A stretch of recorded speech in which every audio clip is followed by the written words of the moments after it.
the rich history of cricket, there are very few players who are going to be remembered as greats. Among them, when it comes to fast bowling, there are several names which come to our mind. Me being as a 90s kid, players like Wasim Akram, Zahir Khan, Shoaib Akhtar, Sean Pollock, Glenn McGrath, Mitchell Johnson, and many more. But above all these players was a fast bowler who was revered by all, who was idolized by many players, and who was the sole reason why many players fell in love with fast bowling. He was Dennis Lillee, a towering bowler whose right hand strike pierce in the heart of opposition batsmen.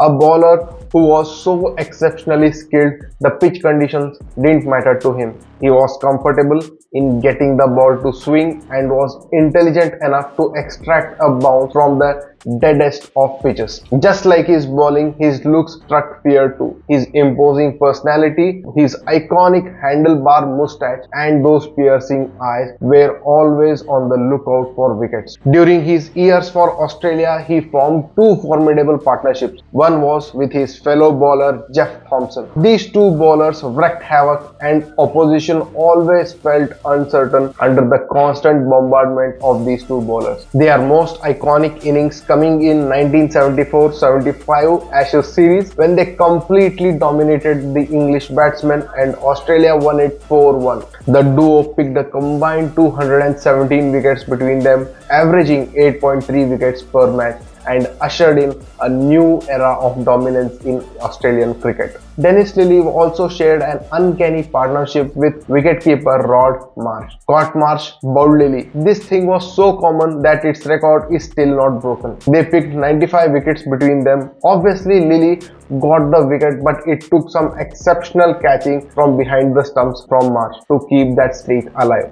Going by coincidence, both players had 355 dismissal to their name when they retired. Not just in bowling, Lillee was always aware of what's going around him. When the idea of World Series cricket was floated by Kerry Packer, his manager, he publicly supported it and joined it. One of the main reasons for Lillee to support it was the low pay of cricketers in those days, and he felt it was the time they encashed on some of their popularity they had gained to make some money, and quickly other players joined him in it.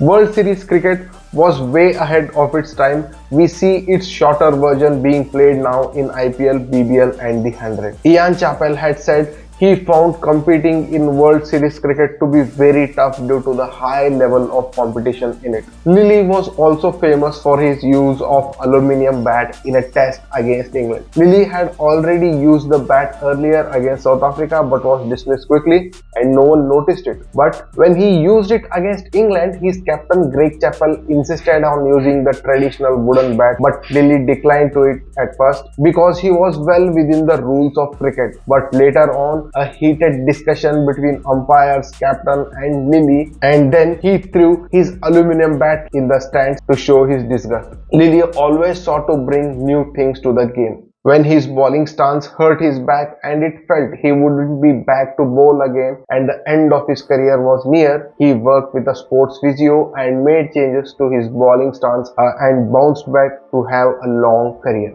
Even after his career ended, he helped several players to rejuvenate their careers. Most notably, Brett Lee, Sean Tate and Mitch Johnson. Mitch Johnson, who on his advice given by Dennis Lillee made a comeback in the Australian team. He won several individual awards but wasn't successful in winning the World Cup for Australia. It was the only imperfection in a near perfect career of Dennis Lillee. Maybe it was what meant to be, but Dennis Lillee will always be remembered for his bowling and the approach he brought to the game. So this was my video on Dennis Lillee. If you like what I said, please subscribe to my channel and please like and share this video. If you have any comments, please do leave them in the comment section. I'll be seeing you in the next video. This is Subhash Charo signing off.